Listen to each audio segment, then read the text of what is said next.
మనం సిటీ పోతేనే దీవించబడతామా, ఊర్లో కూడా దీవించబడతామా?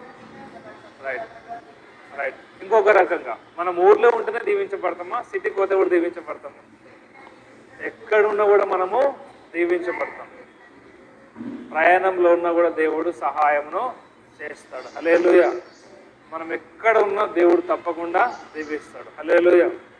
ఊర్లో ఉన్న వాళ్ళు ఏమనుకుంటారంటే, నేను చెప్తున్నా, ఊర్లో ఉన్న వాళ్ళు ఏమనుకుంటారంటే అందరు సిటీకి పోతే నేను కూడా పోతే బాగుండే.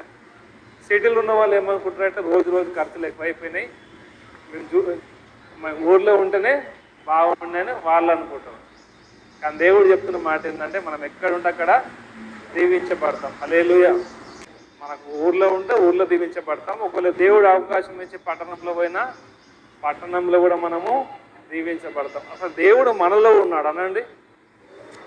మనలో ఉన్నాడు కాబట్టి మనం ఊర్లో మనకు అవకాశాలు ఉన్నాయి, ఊర్లో ఉంటాం.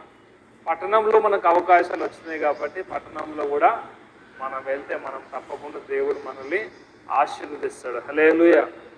అసలు మనము ఎక్కడున్నా దేవుడు మనలో ఉన్నాడు కాబట్టి మనము దేవుని ద్వారా దీవించబడతాం. హల్లెలూయా.